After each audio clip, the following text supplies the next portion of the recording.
नमस्ते और स्वागत है आपका द स्टोरीवर्स पर। यहाँ हम आपके लिए लाते हैं कहानियों का एक अनोखा सफर।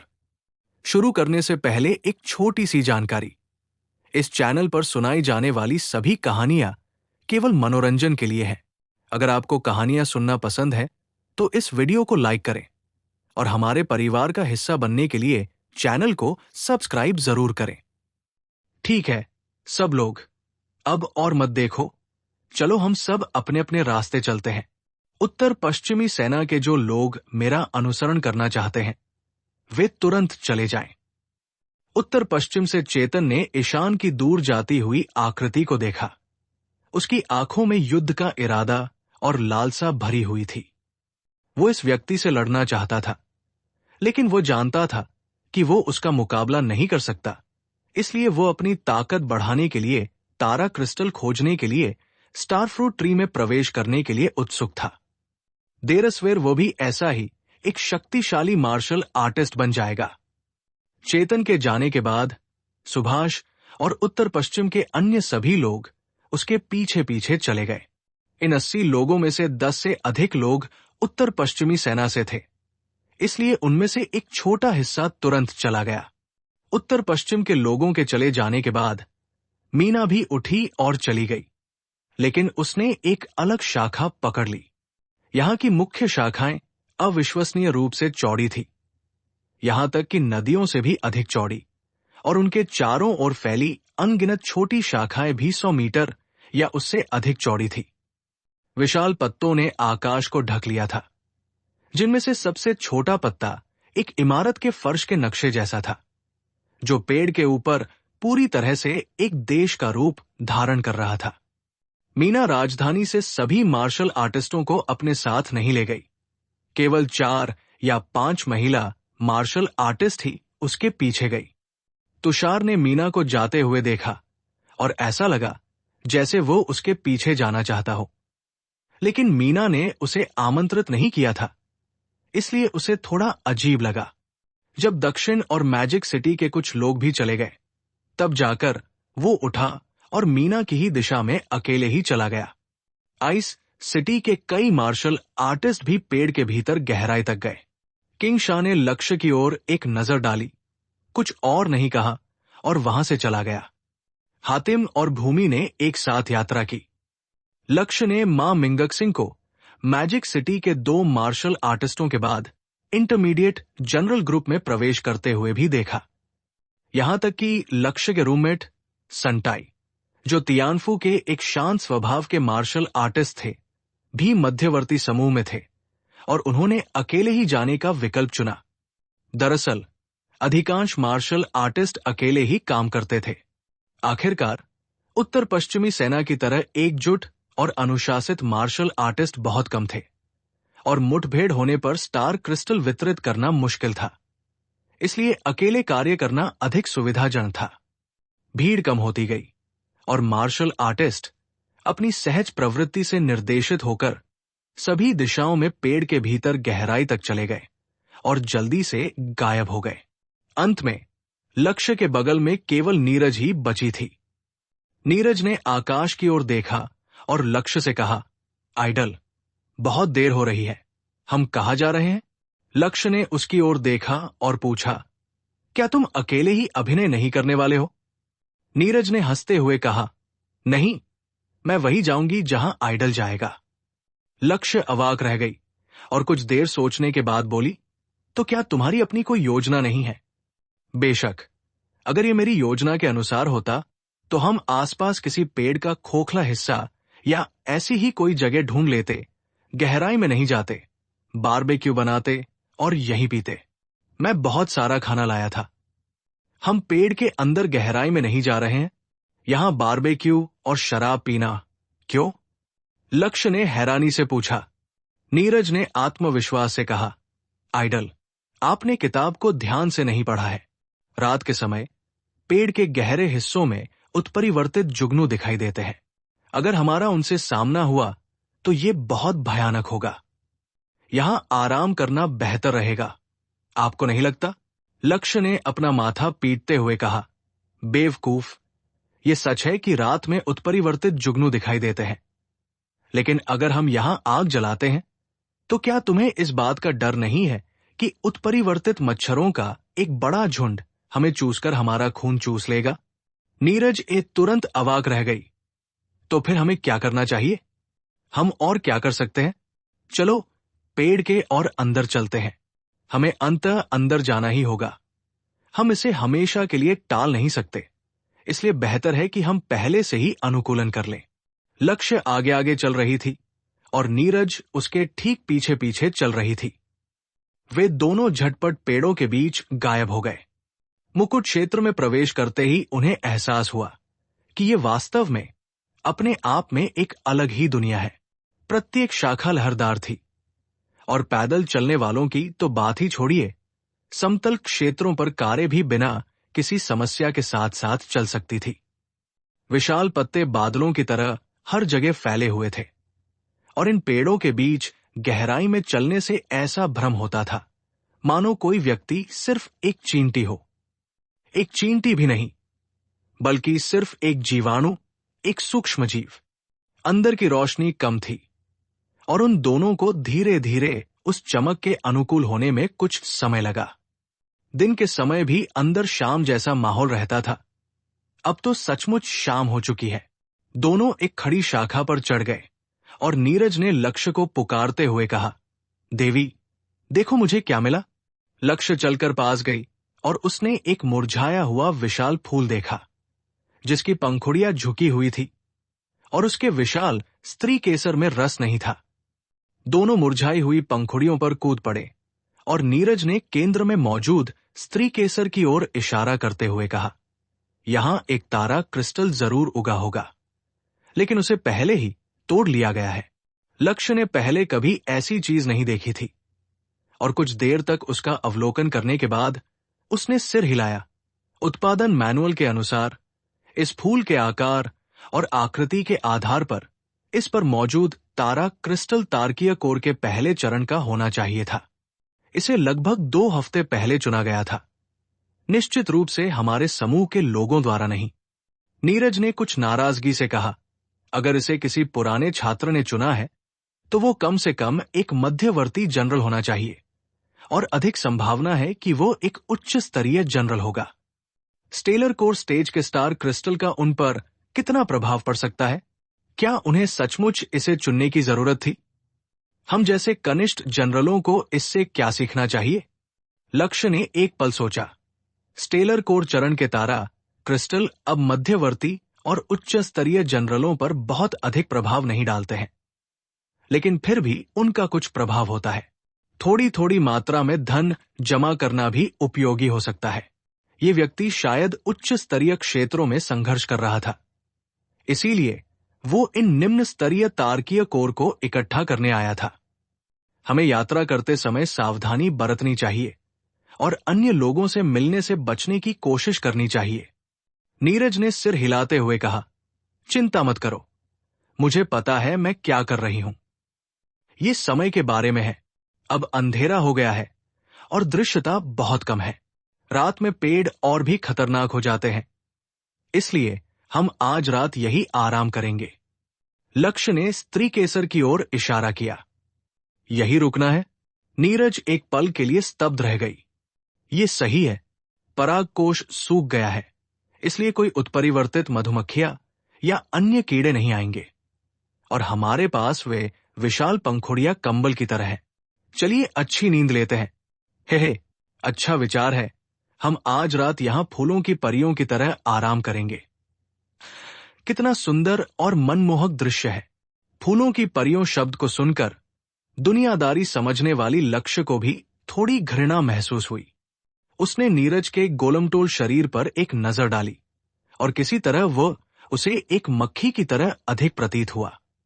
दोनों ने एक एक विशाल पंखुड़ी तोड़ी, जिनका इस्तेमाल उन्होंने कंबल और गद्दे दोनों के रूप में किया, और वे परागकोश के बीचों बीच लेट गए।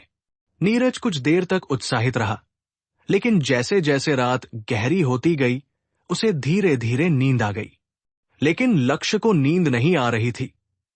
पेड़ की चौखट पर लेटे हुए, अपने चारों ओर पेड़ों की धुंधली छायाओं को देखते हुए और आकाश और पृथ्वी की अत्यंत प्रबल मौलिक ऊर्जा को महसूस करते हुए वो बस उठ खड़ा हुआ और ध्यान करने लगा। एक मानसिक क्षमता वाले व्यक्ति के लिए आराम के लिए ज्यादा समय की आवश्यकता नहीं होती थी। साधना ही विश्राम थी। लगभग 2 घंटे बाद लक्ष्य रुक गई। उनकी मानसिक क्षमता अब स्वर्णिम अवस्था के मध्य स्तर पर पहुंच चुकी थी। मूल रूप से स्वर्ण आभा का हिस्सा 40% से थोड़ा अधिक था और रजत आभा का हिस्सा 60% से कम था। इस साधना सत्र से स्वर्णिम आभा में लगभग 1% की वृद्धि हुई, यानी पहले ये 42% था और अब ये 43% हो गया है, जैसा कि उम्मीद थी। ये अद्भुत है। इन वृक्षों के भीतर खेती करने से आधे प्रयास में दोगुने परिणाम प्राप्त होते हैं। हालांकि पहली बार सबसे प्रभावी होता है, लेकिन अगर मैं यहां लंबे समय तक रह सकता हूं तो मेरे लिए युद्ध देवता बनने से पहले डार्क गोल्ड साइकिक के रूप में उन्नत होना संभव है। जहां तक मेरे वर्तमान स्तर की बात है, मैं लेवल 3 जनरल के शिखर पर हूं। एक और कदम और मैं लेवल 4 में प्रवेश कर सकता हूं, लेकिन पारंपरिक खेती के साथ इसमें शायद कम से कम 1 और महीना लगेगा। मुझे अपनी स्थिति सुधारने के लिए जल्द से जल्द कुछ स्टार क्रिस्टल ढूंढने होंगे। लक्ष्य गहरी सोच में डूबा हुआ था। तभी अचानक उसे फूलों की मनमोहक खुशबू महसूस हुई। लक्ष्य, जिसने सर्वाइवल मैनुअल को याद कर लिया था, ने तुरंत महसूस किया कि एक फूल खिल गया है। स्टार फ्रूट के पेड़ ने ब्रह्मांडीय ऊर्जा को एकत्रित किया और फूलों की कलियां बनाई। इस अवस्था में तारे के आकार के क्रिस्टल मौजूद नहीं थे। वे केवल फूल खिलने पर ही प्रकट हुए। हाल ही में प्रकट हुए तारा क्रिस्टल सभी तारकीय कोर चरण में थे, जो लगभग 1 महीने तक चला और फिर उल्कापिंड चरण में प्रवेश कर गए।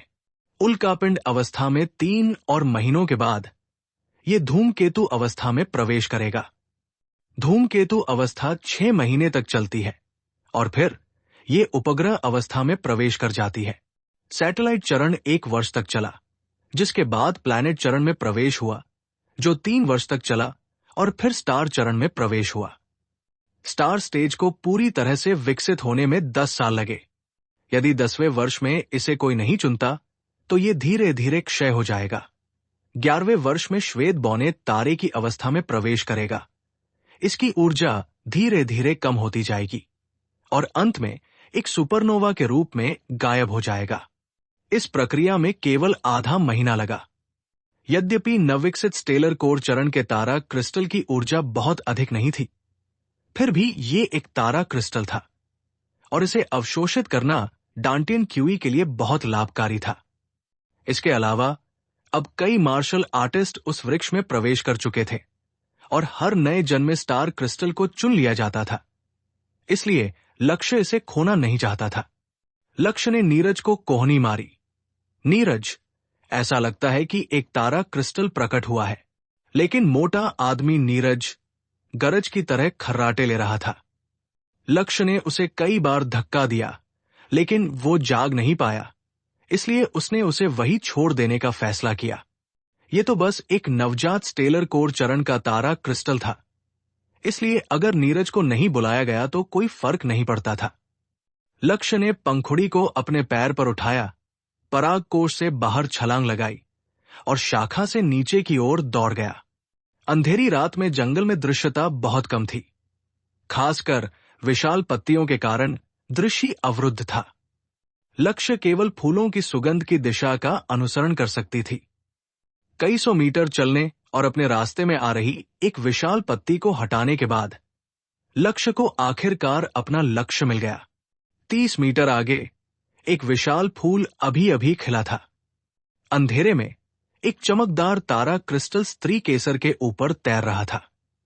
तारा क्रिस्टल आकार में लगभग एक अंडे जितना था, समचतुर्भुज के आकार का था, जिससे हल्की सफेद तारों जैसी रोशनी निकल रही थी, जो स्त्री केसर के ऊपर लटका हुआ था और रात में इतना सुंदर दिख रहा था कि वो अवास्तविक लग रहा था।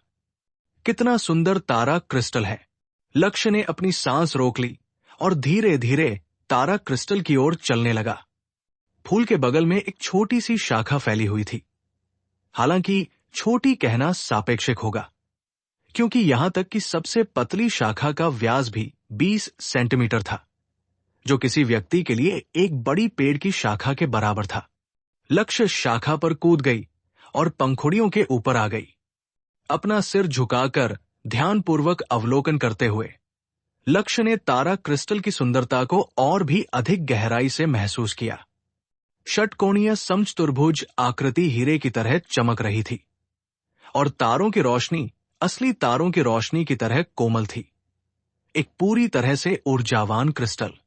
अगर उसने इसे अपनी आंखों से न देखा होता तो लक्ष्य कल्पना भी नहीं कर सकता था कि दुनिया में ऐसी कोई चमत्कारिक चीज मौजूद है। नवजात स्टेलर कोर में एक परिपक्व स्टेलर कोर की तुलना में 5 गुना कम ऊर्जा थी। हालांकि वो थोड़ा अनिच्छुक था, लेकिन लक्ष्य यहां यूं ही रुककर इसके परिपक्व होने का इंतजार नहीं कर सकता था, जिसमें 1 महीना लग जाता। अगर वो 1 महीने तक भी इंतजार करता और अगर वो उल्कापिंड की अवस्था में पहुंच जाता तो क्या उसे तब भी इंतजार नहीं करना पड़ता?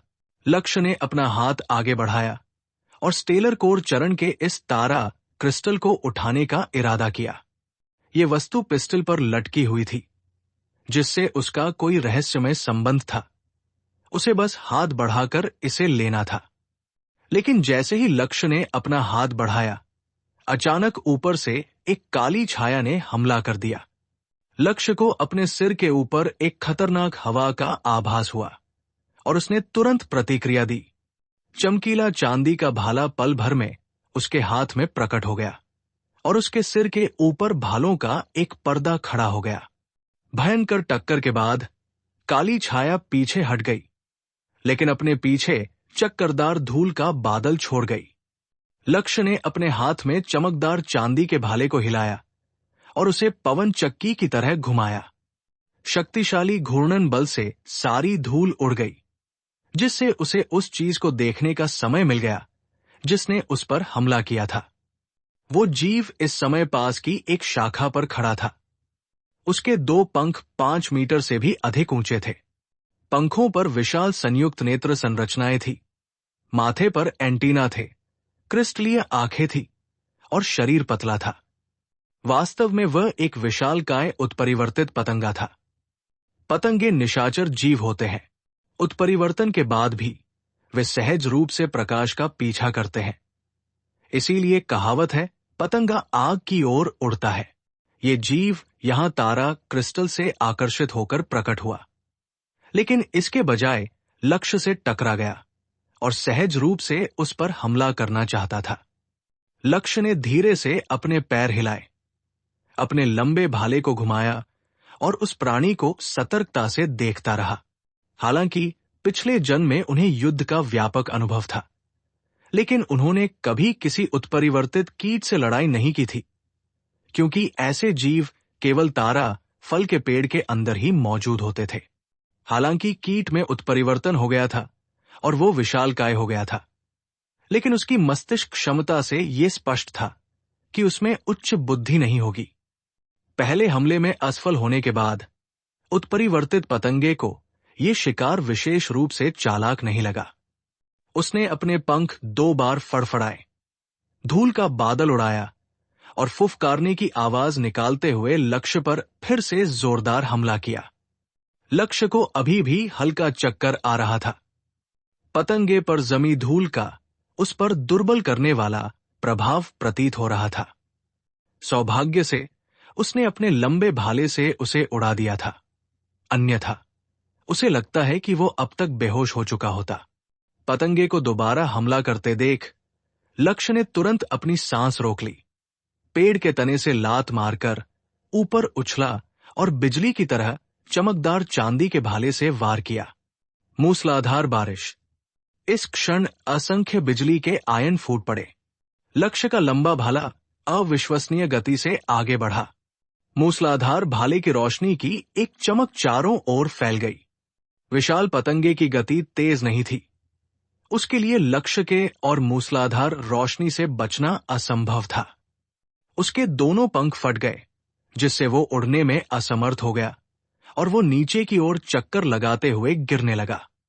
टारगेट लड़खड़ाते हुए नीचे गिरा। हालांकि उसने अपनी सांस रोक रखी थी, लेकिन लड़ाई के दौरान वो खुद पर पूरी तरह से नियंत्रण नहीं रख सका और अनजाने में कुछ धूल अंदर चली गई। कितनी शक्तिशाली धूल है! मैं इस लड़ाई को और लंबा नहीं खींच सकता, इसे खत्म करो।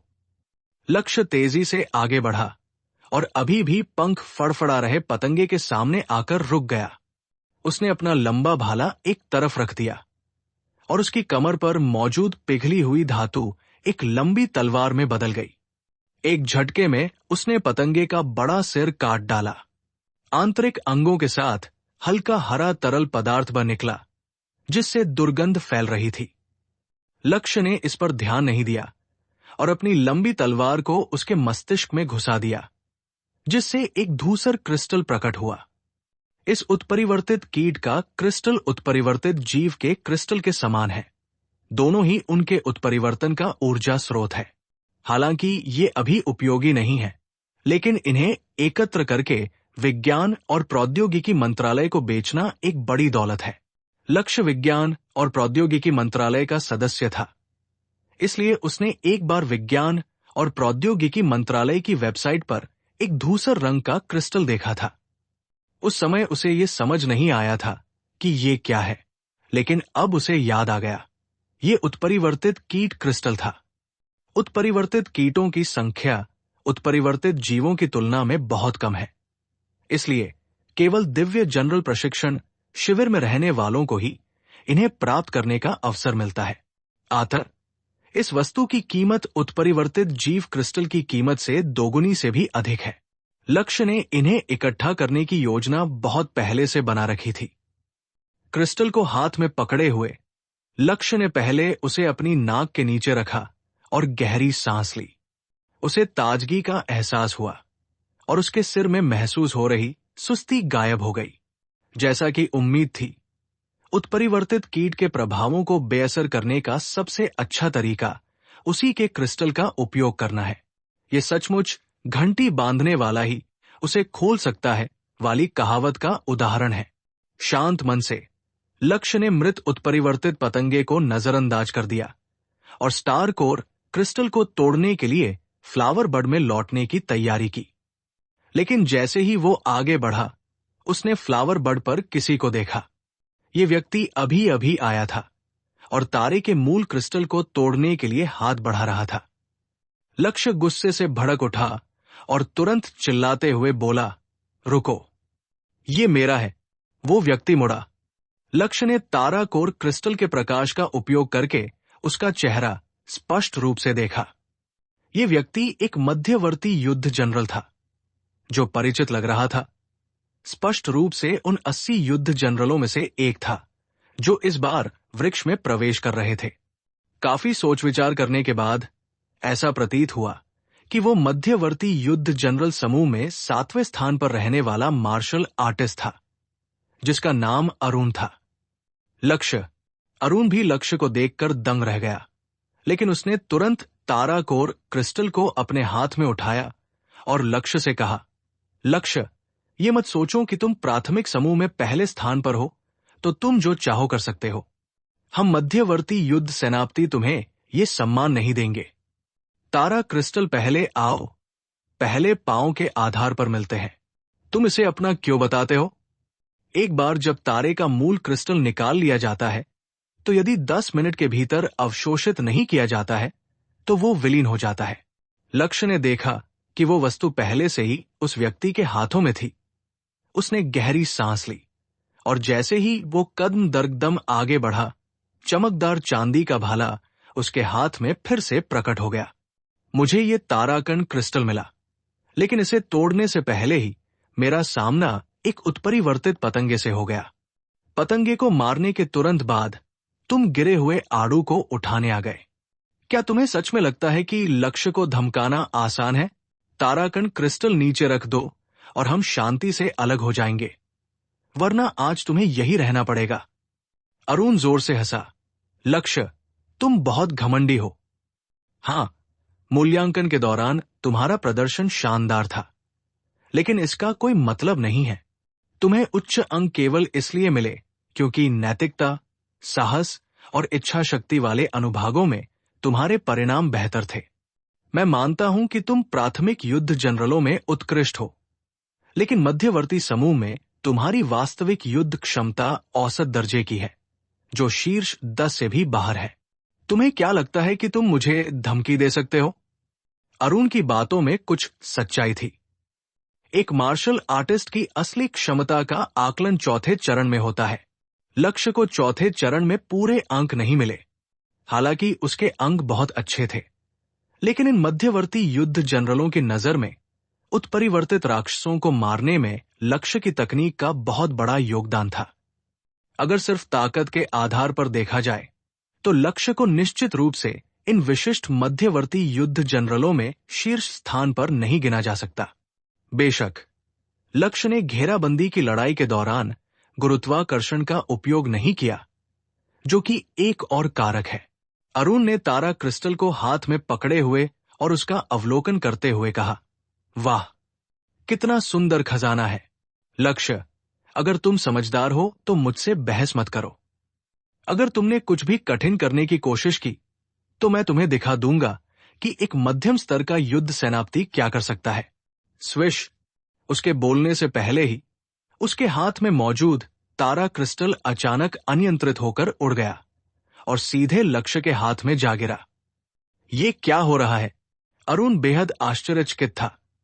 उसने कभी उम्मीद नहीं की थी कि लक्ष्य 10 मीटर से अधिक दूरी से टेलीकिनेसिस का उपयोग कर सकता है। स्टार क्रिस्टल को हाथ में लिए लक्ष्य जोर से हंसा और उसे अपनी स्पेस रिंग में रख लिया। अगली बार जब तुम्हें कुछ अच्छा मिले तो उसे तुरंत संभाल कर रखना मत भूलना, वरना तुम्हें नुकसान उठाना पड़ेगा। इसे मुझे वापस दो। अरुण क्रोधित हो उठा। उसने अपना हाथ उठाया, एक तलवार प्रकट हुई और वो लक्ष्य की ओर दौड़ा। मौत को दावत। तारा क्रिस्टल प्राप्त करने के बाद लक्ष्य अत्यंत प्रसन्न था और उसने निडर होकर कार्य किया। उसका चमकीला चांदी का भाला पर्वत के समान अडिग होकर लहराया।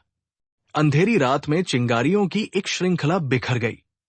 अरुण का भयंकर हमला व्यर्थ गया और वो थककर पीछे हट गया। कितनी मजबूत रक्षा! अरुण मन ही मन हैरान रह गया। उसने फिर से आक्रमणकारी मुद्रा अपना ली, लेकिन उसकी आंखों में अब तिरस्कार का भाव नहीं था। लक्ष्य अरुण से उलझना नहीं चाहता था।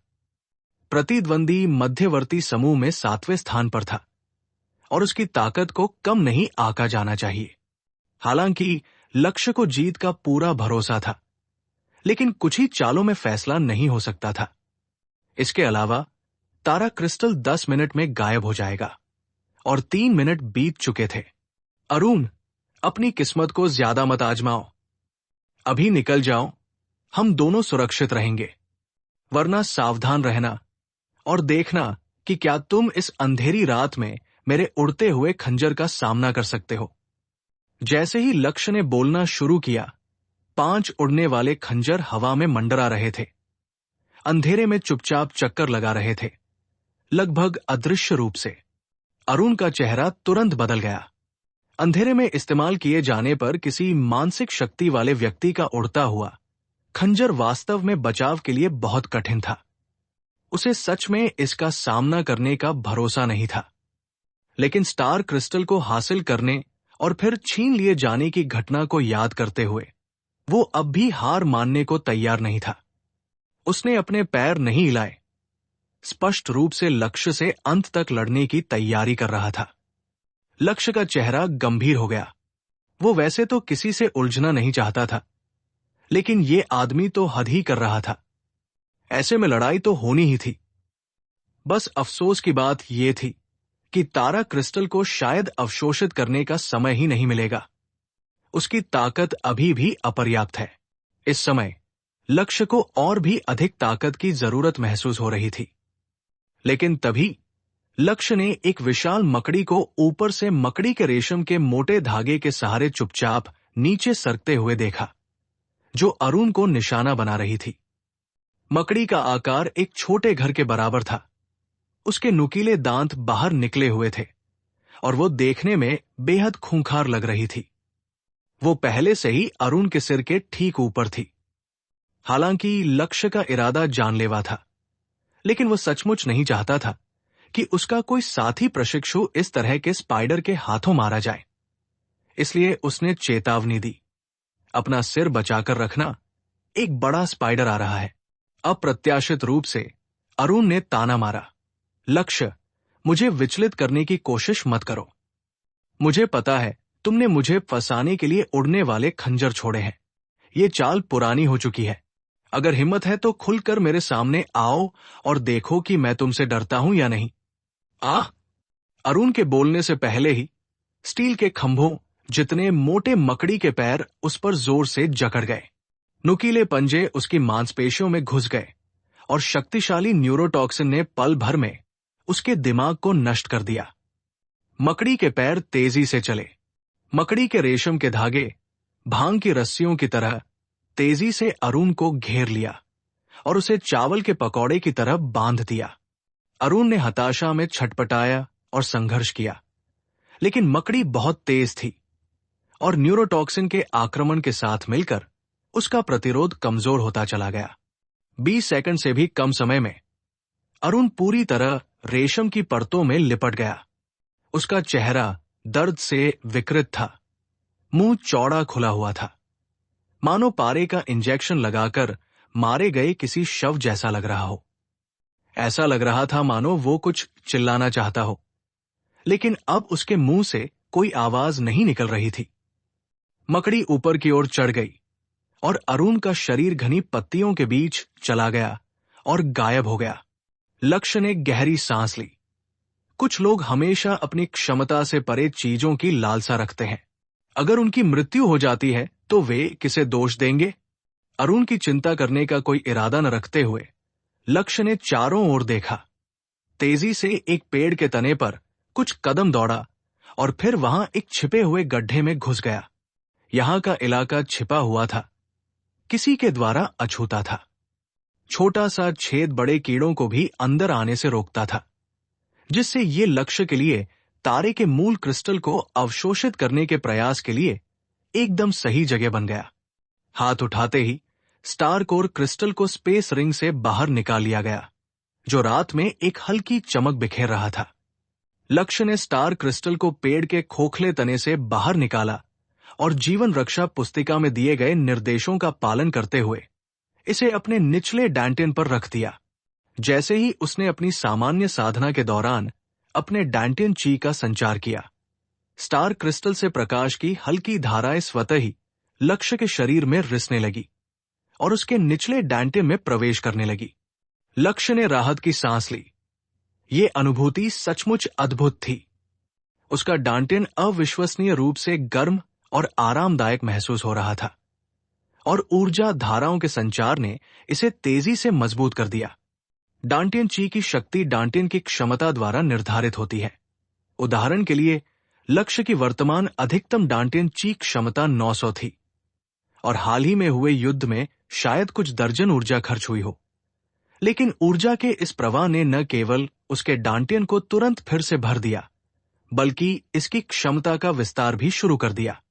ये मानते हुए कि लक्ष्य को मध्यवर्ती योद्धा रैंक में प्रवेश करने के लिए 1000 की डैंटिन क्यूइक क्षमता तक पहुंचने की आवश्यकता थी। इस एक स्टार कोर क्रिस्टल को अवशोषित करने से उनकी डैंटिन क्यूइक क्षमता बढ़कर 980 हो गई। स्टार क्रिस्टल की सारी शक्ति उसमें समाहित हो जाने के बाद ही लक्ष्य ने अपनी आंखें खोली और अंततः क्रिस्टल पूरी तरह से विलीन हो गया। वाह! साधना की गति तो कमाल की है। इस छोटे से नए बने स्टार कोर क्रिस्टल ने मुझे लेवल 3 के शिखर से एक बड़ा कदम आगे बढ़ा दिया, जिससे मेरे आधे महीने का प्रशिक्षण समय बच गया। अगर मुझे एक और मिल जाए तो मैं इंटरमीडिएट वॉरियर रैंक में प्रवेश कर सकता हूं। और ये तो बस एक नवजात स्टार कोर क्रिस्टल था। अगर ये उल्कापिंड क्रिस्टल होता तो शायद ये मुझे सीधे चौथे स्तर के शुरुआती चरण में पहुंचा देता। स्टार कोर क्रिस्टल को पूरी तरह से आत्मसात करने के बाद लक्ष्य संतुष्ट महसूस करते हुए पेड़ के खोखले भाग से बाहर निकला और उसी रास्ते पर वापस चला गया जहां नीरज आराम कर रही थी। कुछ देर आराम करने के बाद जैसे जैसे आसमान में रोशनी बढ़ती गई, लक्ष्य को भी थोड़ी नींद आ गई। सुबह का समय था और ओस खूब पड़ रही थी। आधी रात तक व्यस्त रहने के बाद लक्ष्य आखिरकार एक दुर्लभ गहरी नींद का आनंद ले रहा था। तभी अचानक उसे ठंडी हवा का झोंका महसूस हुआ। उसने झट से अपनी आंखें खोली, लेकिन इस बार उसके पास बचने का समय नहीं था। पानी का एक जबरदस्त बहाव उस पर आ गिरा, जिससे वो और नीरज दोनों तुरंत कमर तक गहरे पानी में डूब गए। खांसी, खांसी। लक्ष्य ने पानी के कई घूंट पीने के बाद खांसते हुए जोर से खांसा और उठने की कोशिश की। नीरज की हालत तो और भी बदतर थी। वो पानी में छटपटा रहा था और बीच बीच में अपना सिर बाहर निकालकर चिल्ला रहा था, मदद करो, मैं तैर नहीं सकता। आह! ग्लग ग्लग। एक पल के लिए उसका सिर पानी के नीचे डूब गया। अगले ही पल वो फिर से ऊपर आ गया। ऐसा लग रहा था जैसे वो डूबने ही वाला हो। लक्ष्य उठ खड़ा हुआ और उसने अपने चेहरे से पानी पोंछा। फूलों की पंखुड़ियों के बीच की दरारों से पानी बहता हुआ तेजी से पीछे हट गया। 10 सेकंड से भी कम समय में पानी केवल टखनों तक ही रह गया था। फिर भी नीरज छटपटा रही थी। वाह! पानी में एक विकृत जानवर है। वो मुझे नीचे खींच रहा है। कोई बचाओ। हु! आइडल? नीरज वहां अवाक खड़ा था। लक्ष्य को घूर रहा था। उसके चेहरे पर हैरानी साफ झलक रही थी। पानी में खूब मस्ती कर ली? लक्ष्य ने पूछा। नीरज ने रुककर कहा, हाँ, बस बहुत हो गया। अगर तुम्हारा काम हो गया है तो उठ जाओ। सुबह हो गई है। मैंने कभी किसी योद्धा को इतनी गहरी नींद सोते नहीं देखा। इसीलिए तो तुम इतने मोटे हो। नीरज एक भीगे हुए चूहे की तरह खड़ा हुआ। अभी भी उलझन में था और उसने लक्ष्य से पूछा, आइडल, हम पर किसने हमला किया? उन्होंने इतना पानी क्यों इस्तेमाल किया? इसमें तो कोई मारने की शक्ति नहीं है। क्या मेरे दुश्मनों को पता था कि मैं तैर नहीं सकता? लक्ष्य ने उसकी ओर आंखें घुमाते हुए कहा, मुझे बख्श दो। इतने सारे दुश्मन कहां से मिले? ये तो सुबह की ओस है जो ऊपर के पत्तों से गिर रही है। हम बदकिस्मत और अनुभवहीन थे। हमने ये नहीं देखा कि परागकोश के ऊपर पत्ते लटके हुए हैं या नहीं। आह! ओस? नीरज ने अपना मुंह चौड़ा खोला और ऊपर देखा। फिर एक पल बाद अपना सिर नीचे कर लिया। ये जगह सचमुच डरावनी है। ओस किसी को भी डुबा सकती है। मुझे चींटी जैसा महसूस हो रहा है। लक्ष्य ने अपनी आस्तीन निचोड़ते हुए कहा, शिकायत करना बंद करो। उठो और कुछ खाने को ढूंढो। मुझे बहुत भूख लगी है। योद्धा बिना भोजन के नहीं रह सकते। जब लक्ष्य वहां पहुंचा तो उसकी स्पेशल रिंग में कुछ राशन था, लेकिन वे सभी आपातकालीन झटपट खाने वाले खाद्य पदार्थ थे, जैसे कि कंप्रेस्ड बिस्कुट, बीफ जर्की और विटामिन की गोलियां। हालांकि इनसे भूख तो मिट जाती थी, लेकिन इनका स्वाद बहुत खराब था और जब तक बिल्कुल जरूरी न हो, कोई भी इन्हें स्वेच्छा से नहीं खाता था। खाना? मेरे पास कुछ है। मैं सुअर के 2 पैर लाया हूं और मैं मसाले के पैकेट भी लाया हूं। वे मेरे बंडल में हैं। जब नीरज बोल रहा था तो उसने पुंकेसर के अंदर अपने बंडल में कुछ टटोला। उसके पास कोई स्थानिक वलय नहीं था। उसे एक कोने में पानी के गड्ढे में वो बंडल मिला। उसे खोलकर देखने पर पता चला कि सुअर के पैर पूरी तरह से भीगे हुए थे और मसालों के पैकेट गलकर पेस्ट बन गए थे। आइडल, मैंने तुमसे कहा था कि हमें इन्हें कल रात ही भून लेना चाहिए था, लेकिन तुम सहमत नहीं हुए। अब देखो, सारा मसाला गायब हो गया है। नीरज ने दुखी चेहरे से लक्ष्य को खाली नमक का पैकेट दिखाया। मसाले नहीं डाले। उफ! लक्ष्य को अजीब लगा। उसने बहुत सी चीजें तैयार की थी, लेकिन वो सचमुच कोई मसाला नहीं लाया था। नीरज ने मसाले का पैकेट फेंक दिया और फिर सुअर के मांस के टुकड़ों का निरीक्षण करते हुए कहा, हे भगवान, इन सुअर के मांस के टुकड़ों से कुछ अजीब सी गंध आ रही है। यहां बहुत गर्मी है। ये खराब हो गए हैं। खराब हो गया। हम खराब खाना बिल्कुल नहीं खा सकते। अगर किसी योद्धा का पेट खराब हो जाए तो इससे उसकी युद्ध शक्ति प्रभावित होगी। इसे फेंक दो। नीरज ने अनिच्छा से सुअर के पैर फेंक दिए। लक्ष्य ने कुछ पैकेट कंप्रेस्ड बिस्कुट और विटामिन की गोलियां निकाली। और दोनों ने कुछ देर तक सूखा खाना चबाया। आइडल, क्या यह सच है कि जब तक हम युद्ध देवता के क्षेत्र में नहीं पहुंच जाते तब तक हम इस पेड़ को नहीं छोड़ सकते? हाँ, बिल्कुल। लक्ष्य ने बड़ी मुश्किल से एक निवाला दबा हुआ बिस्कुट निगला। वो अपने स्पेशल रिंग में पानी भी नहीं लाया था, इसलिए उसने केवल अपने हाथों को कप की तरह बनाकर थोड़ी सी ओस पी। हम यहां से क्यों नहीं जा सकते? तुम एक मानसिक शक्ति वाली हो, तुम मुड़ सकती हो। अगर हम बस मुकुट के सबसे निचले हिस्से तक जाएं, तो क्या तुम उड़कर कुछ सामान खरीदकर वापस नहीं आ सकती? लक्ष्य ने सिर हिलाते हुए कहा, गगन ने हमारे आने पर इसका जिक्र किया था और जीवन रक्षक पुस्तिका में भी यही लिखा है। तारा फल के पेड़ की पत्तियों की सबसे बाहरी परत सुरक्षात्मक कार्य करती है। इन पत्तियों में बेहद शक्तिशाली संक्षारक गुण होते हैं। इंसानों की तो बात ही छोड़िए, इनके पास आने वाली उड़ने वाली मशीनें भी पत्तियों से लिपटकर नष्ट हो जाएंगी। पत्तों की सबसे बाहरी परत के करीब जाने की हिम्मत करने वाला कोई भी व्यक्ति मौत को दावत दे रहा होता है। इसीलिए हम केवल आकाश सीढ़ी से ही गुजर सकते हैं। अन्यथा क्या ईशान, जिसे हमने देखा था, का भी ऐसा ही हाल होता? न इंसान न भूत। नीरज का चेहरा और भी कड़वा हो गया। तो फिर हम क्या करेंगे? हम तो बस निम्न स्तर के योद्धा हैं। युद्ध देवता बनने में कम से कम 1 या 2 साल लगेंगे। नहीं, 1 या 2 साल काफी नहीं है। इसमें 3, 5, 10 या 8 साल भी लग सकते हैं। अगर हमें 3 से 5 साल तक ऐसे ही जीना पड़ा तो मैं भूखा रहकर ही दुबला हो जाऊंगा। लक्ष्य ने असहाय होकर नीरज की ओर देखा और महसूस किया कि ये आदमी वास्तव में अपने मोटापे को बहुत महत्व देता है।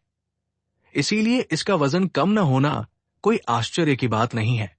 लेकिन उसकी बात में दम था। उसे छोड़ो। लक्ष्य, जिसने दूसरा जीवन जी लिया था, वो भी इस तरह का जीवन सहन नहीं कर सकती थी। फिलहाल कोई अच्छा समाधान नहीं है। हमें बस धैर्य रखना होगा। अगर हमें कहीं और लोग मिल जाते हैं तो हम उनसे कुछ खाना उधार लेने या खरीदने की कोशिश कर सकते हैं। लक्ष्य ने विटामिन की गोली खाई और खड़ी हो गई। चिंता करना बंद करो। थोड़ा वजन कम होने से कोई नुकसान नहीं होगा। चलो स्टार क्रिस्टल ढूंढते हैं। मुझे कल रात ही एक खिला हुआ स्टार क्रिस्टल मिला है। वाह आइडल, तुम्हें स्टार क्रिस्टल मिल गया? ये तो कमाल है। चलो चलते हैं। नीरज ने अपनी पीठ थपथपाई और उठ खड़ा हुआ। स्टार क्रिस्टल के बारे में सुनकर आखिरकार उसमें कुछ जोश दिखाई दिया।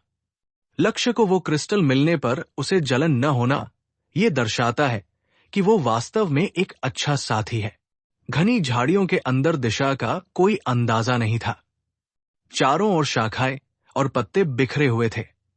वे अनिश्चित समय तक चलते रहे और दोनों को ही खो जाने का एहसास होने लगा। हर जगह का नजारा एक जैसा था, जिससे उत्तर, दक्षिण, पूर्व और पश्चिम दिशाओं में अंतर करना भी मुश्किल हो गया था।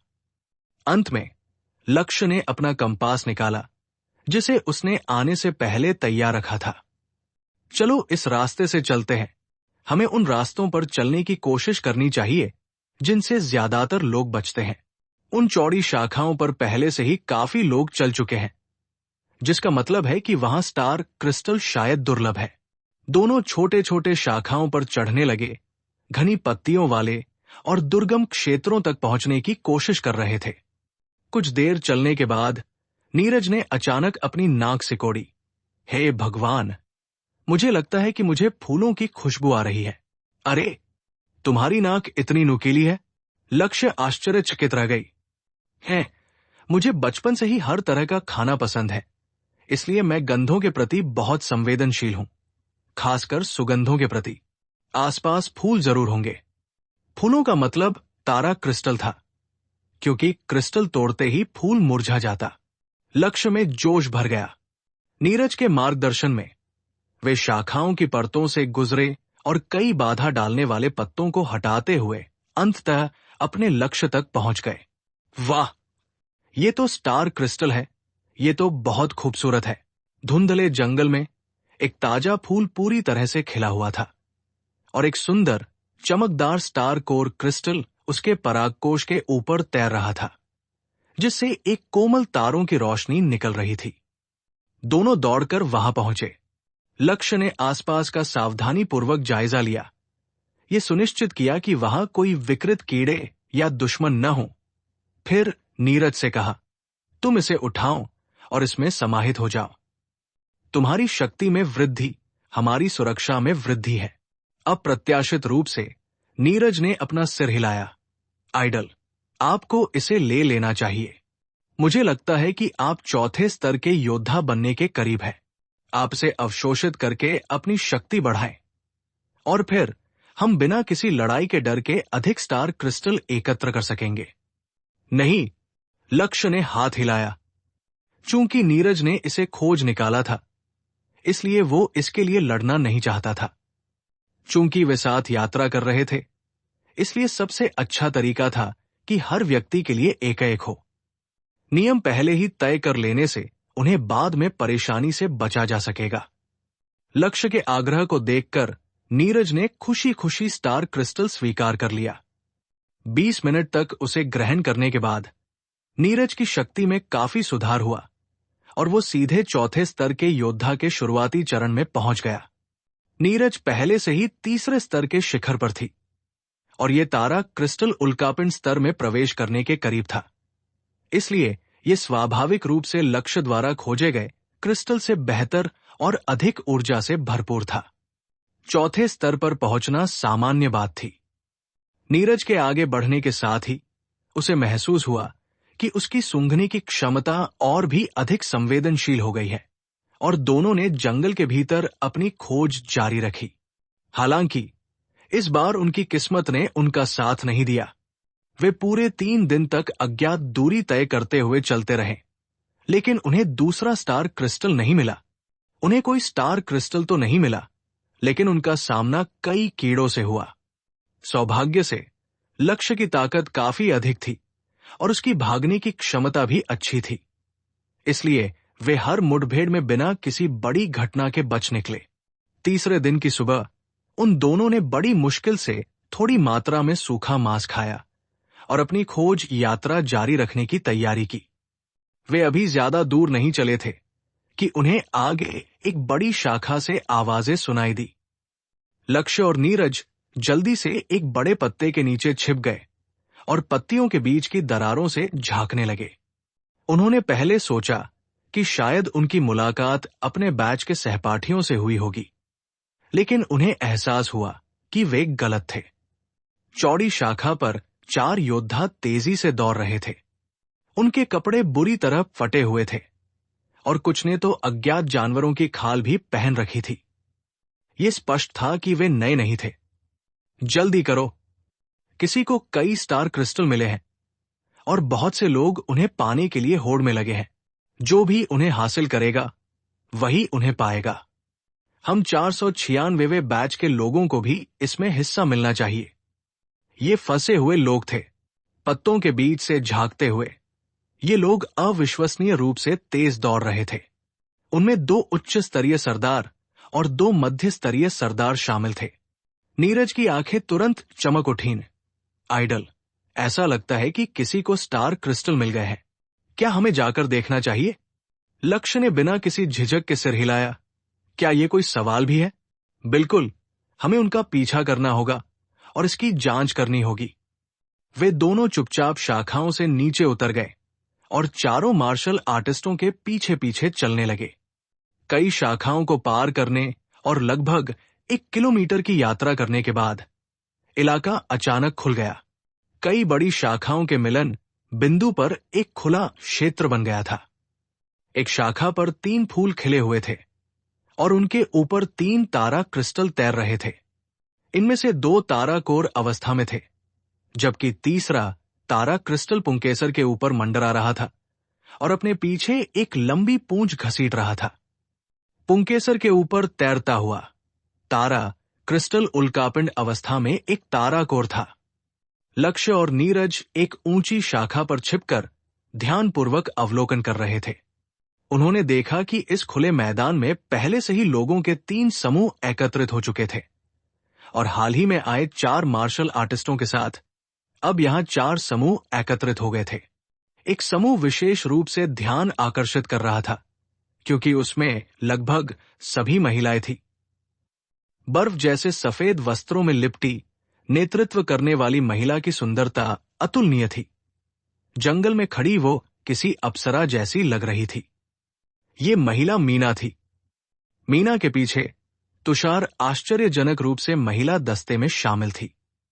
हालांकि इस दस्ते का नेतृत्व स्पष्ट रूप से मीना ही कर रही थी। तुषार के अलावा शेष 3 महिला मार्शल आर्टिस्ट भी राजधानी बेस सिटी से थी। मीना के समूह और 4 नवागंतुकों के अलावा 2 अन्य गुट भी थे।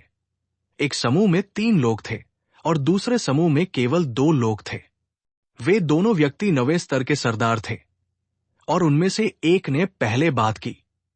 सभी लोग, मुझे पता है कि आप सब यहां स्टार क्रिस्टल के लिए आए हैं। हालांकि मैं और मेरा भाई लगभग 1 महीने से इन 3 फूलों की रखवाली कर रहे हैं। हमें उम्मीद है कि आप 494वें बैच को सम्मान देंगे और हमसे झगड़ा नहीं करेंगे। लक्ष्य का batch God general training camp का 497वां सत्र था, जिसका मतलब है कि ये दोनों पिछले 3 सत्रों से संबंधित थे। तीनों ही 9वें स्तर के सरदार थे। एक व्यक्ति ने व्यंग्य करते हुए कहा, यह तो मजाक है। अगर स्टार क्रिस्टल अभी तक नहीं लिए गए हैं तो वे जिसके भी होंगे उसी के होंगे, सिर्फ इसलिए कि तुमने 1 महीने तक उनकी रक्षा की। वे तुम्हारे क्यों होने चाहिए? जब हमारा 495वां दल यहां पहुंचा तो तुम्हारे 494वें दल ने हम पर लगातार अत्याचार किया और हमारे कुछ लोग तुम्हारे हाथों मारे भी गए। हम आज इन स्टार क्रिस्टल को किसी भी कीमत पर नहीं छोड़ सकते। नवगठित 4 मार्शल आर्टिस्टों ने भी अपनी राय व्यक्त करते हुए कहा, आपका 495वां बैच भी अच्छे लोग नहीं है। हमारे 496वें बैच को भी आपके अत्याचारों का बहुत सामना करना पड़ा। इसीलिए हम में से कुछ लोगों को एकजुट होना पड़ा। 1 साल बीत चुका है और अब सिर्फ 4 ही बचे हैं। अगर आप स्टार क्रिस्टल इकट्ठा करना चाहते हैं तो आपको हमसे सहमति लेनी होगी। छात्रों के तीनों समूह एक भयंकर मौखिक बहस में लगे हुए थे, लेकिन किसी का भी इरादा पहले हमला करने का नहीं था, क्योंकि वहां अभी भी एक अन्य समूह मौजूद था। मीना और बाकी लोगों के कपड़ों को देखकर ही साफ था कि वे नए छात्र थे, क्योंकि ऐसे चमकीले और साफ कपड़े तो नए छात्र ही पहनते हैं, वरना जंगल में इधर उधर लौटने से 10 जोड़ी कपड़े खराब हो जाते। तीनों समूहों के बीच कुछ देर बहस होने के बाद 495वें बैच ने सबसे पहले प्रस्ताव रखा। नए छात्रों, ये वरिष्ठ छात्रों के बीच की दुश्मनी है। हम आपको सलाह देते हैं कि आप इसमें शामिल न हों, वरना आप अपने लिए मुसीबत मोल ले लेंगे। तुषार सबसे पहले आगे बढ़ा और हल्के स्वर में बोला, हम सब ईश्वर की संतान हैं और हमें एक दूसरे को नहीं मारना चाहिए। यहां 3 ताराशिलाएं हैं और 3 समूह इन्हें पाने के लिए होड़ कर रहे हैं। नियम यह है, जो भी हमारे सामने ईश्वर के प्रति निष्ठा की शपथ लेगा, मैं उसे स्वयं एक ताराशिला दे दूंगा। जो ईश्वर का अनादर करेंगे वे ताराशिला प्राप्त करने के योग्य नहीं होंगे। अपनी बात कहने के बाद तुषार ने मीना की ओर मुड़कर उसकी राय पूछी। मीना ने हल्के से सिर हिलाकर यह संकेत दिया कि तुषार का सुझाव स्वीकार्य था। अप्रत्याशित रूप से तीनों समूहों ने एक दूसरे की ओर देखा और जोर से हंस पड़े। हा, बेवकूफों, केवल ईश्वर संप्रदाय के शिष्य ही इतने बेवकूफ होते हैं, तो तुम लोग ईश्वर संप्रदाय से हो। जब हम पहली बार कैनोपी जोन में दाखिल हुए थे, तब वहां भगवान संप्रदाय के शिष्य भी थे, लेकिन उनका विश्वास कब तक कायम रहा? जब एक कीड़े ने उसे मार डाला तो वो भगवान कहा था जिस पर वो विश्वास करता था। वो उसे बचाने के लिए क्यों नहीं आया? अपनी सांस बचाकर रखो। स्टार फ्रूट ट्री के मार्शल आर्टिस्ट सिर्फ खुद पर ही भरोसा करते हैं। तुम अपना काम करते रहो, वरना सावधान रहो। हम मिलकर तुम नौसिखियों को पहले ही खत्म कर सकते हैं। सफेद कपड़ों वाली वो लड़की जा नहीं सकती। हे भगवान, मैं उस पर पूरी तरह मोहित हो गया हूं। मैंने कभी किसी को इतना खूबसूरत नहीं देखा। अगर तुम उसे पकड़ने में मेरी मदद करोगे तो मैं इस बार स्टार क्रिस्टल प्रतियोगिता से हटने को तैयार हूं। छी, मैं भी प्रतियोगिता से हटने को तैयार हूं। मुझे वो लड़की चाहिए। मीना के पीछे खड़ी सभी महिला मार्शल आर्टिस्टों ने भौहें चढ़ाते हुए कहा, तुम्हारी हिम्मत कैसे हुई? क्या तुम्हें संत का अपमान करने पर दैवीय दंड का डर नहीं है? वाह, वो तो देव संप्रदाय की संत है। ये तो और भी बढ़िया है। मुझे इस तरह की महिलाएं बहुत पसंद है। दोस्त, ये दैवीय दंड कहाँ है? मुझ पर अभी तक बिजली क्यों नहीं गिरी? हाँ हाँ, तुम में से कोई भी मूर्ख लड़की आज नहीं जा रही है। संतनी हमारे मालिक की है और मैं तुम बाकी लड़कियों का इस्तेमाल अपनी भूख मिटाने के लिए करूंगा। मीना ने बिना कुछ बोले अपनी आंखें थोड़ी सी बंद कर ली, लेकिन वो स्पष्ट रूप से गुस्से में थी। सबसे पहले तो तुषार को इस बात का बहुत दुख हुआ। सबको पता था कि वो मीना को बहुत पसंद करता था, और जब उसने मीना का अपमान होते सुना तो वो अपना संयम नहीं रख पाया। मीना, चलो चलते हैं। तुम सब स्टार क्रिस्टल्स को जब्त कर लो। जो सबसे ज्यादा बदतमीजी करेगा उससे मैं निपटूंगा। ध्यान से। मीना ने सिर हिलाया। तुषार उछल पड़ा। उसके पैरों के नीचे एक शटल के आकार की ढाल प्रकट हुई और वो सीधे 495वें बैच के उस व्यक्ति की ओर बढ़ा जिसने सबसे आक्रामक बातें कही थी। सावधान, ये बंदा तो मानसिक शक्तियों का माहिर भी है। 495वें बैच के सदस्य तुरंत चौंक गए। उन्होंने 497वें बैच के नए सदस्यों में इतने कुशल योद्धा की उम्मीद नहीं की थी और जल्दी से लड़ने की तैयारी करने लगे। तुषार ने तीनों विरोधियों से आसानी से उन्हें परास्त करने के इरादे से संघर्ष किया, लेकिन इसके बजाय उसे एक शक्तिशाली चुनौती का सामना करना पड़ा। तीनों विरोधियों में से दो के पास लंबे भाले थे और एक के पास दोहरी तलवारें थी। उनके संयुक्त हमले ने आक्रामक तुषार को सीधे पीछे की ओर धकेल दिया। हाँ, बस इतना ही है उसके पास। वो तो बस दिखने में सुंदर है, उसमें कोई दम नहीं। चलो उसका काम तमाम कर देते हैं। 495वें बैच के तीनों लोग तेजी से आगे बढ़े। मीना के पीछे खड़ी तीनों महिला मार्शल आर्टिस्ट ने भी एक साथ हमला किया। तुषार को मिलाकर 4 के मुकाबले 3 की लड़ाई हो गई और सातों लोग भयंकर युद्ध में उलझ गए। लड़ाई शुरू होते देख 496वें बैच के सैनिक अभी भी स्टार क्रिस्टल छीनना चाहते थे, लेकिन 494वें बैच के 2 उच्च स्तरीय सरदारों ने गरजते हुए कहा, मूर्खों, पहले हम मिलकर 497वें बैच के नौसिखियों से निपटते हैं। यहां 3 स्टार क्रिस्टल हैं, हम इन्हें बराबर बांट सकते हैं और इन लड़कियों को भी आपस में बांट सकते हैं।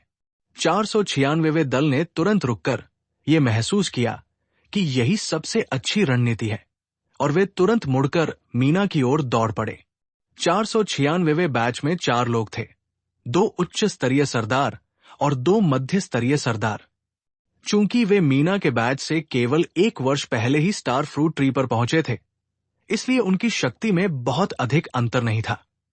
अपने सत्र की शीर्ष श्रेणी की उच्च स्तरीय योद्धा होने के नाते मीना की शक्ति अदम्य थी।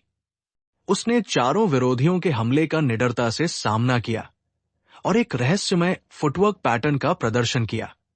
3 फुट लंबी नीली धार वाली तलवार को पकड़े हुए उसने बैकहैंड मूवमेंट से बिजली की गति से 3 वार किए। एक ही वार से 2 उच्च स्तरीय सरदारों को पीछे हटने पर मजबूर होना पड़ा और एक मध्य स्तरीय सरदार, जो अचानक हमले का शिकार हो गया, खुद का बचाव करने में विफल रहा और उसकी बाह पलक झपकते ही हवा में उड़ गई।